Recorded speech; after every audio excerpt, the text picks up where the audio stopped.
Hi there. 100 days without hair and fire. No more hair and fire. Let's get to work. Let's talk about how we get ourselves out of the situation we are in. Because the big bad bill is gonna pass. There's nothing we can really do about that. We don't have the votes. It's being done through budget reconciliation, so we can't filibuster it. We don't have a majority in the Senate. We don't have a majority in the House. And we sure as heck don't have the White House. So what are we gonna do? Well, obviously, the first thing we need to focus on is the 2026 election. It is all a numbers game. All that matters at this point is butts in seats. If we can get a majority in either chamber, we can at least put the brakes on legislation. But we won't be able to override a veto unless we have 2/3 vote in each house. That is nearly impossible right now. But there's something that requires only a majority and the president that we should talk about, and that is expanding the Supreme Court. The current Supreme Court was packed by Mitch McConnell. He says, oh, don't pack the court, don't add justices. So what he did is he took justices of a certain ideological far-right bent and shoved them and shoehorned them into the current court, which gave us our current 6-3 imbalance. They have gone after every sort of civil rights legislation that has come from the 20th century on downward. Labor protections, worker protections, antitrust. It's time to stop them. The only way we can stop them, because remember, justices serve for life in good behavior, absent a thing that we could impeach them for, is to expand the court and dilute their influence. Now, the court's been expanded several times before. The last time was, I believe, in 1869, and that's when it was set to the 9 justices to match the 9 circuits that are there. Now, currently we have 13 circuits and not 9.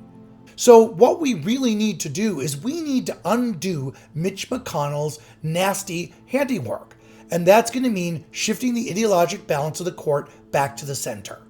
At the very least, we should consider nominating 4 additional justices to make sure that we have 1 for each circuit court. That makes perfect sense. It's going to be very hard for people to argue with. We do need to consider what McConnell did. Now, when Obama wanted to appoint Merrick Garland, he said, oh, that's a whole year. That's way too close to the next election.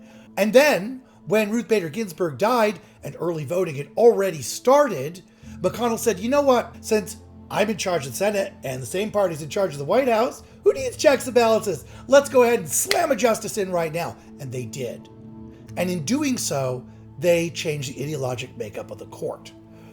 So at least one of the 2 seats that Gorsuch or Barrett sits in should be contested, because McConnell argued opposite sides of the same coin to shove both justices in there. So Mitch McConnell packed the court. We need to unpack it.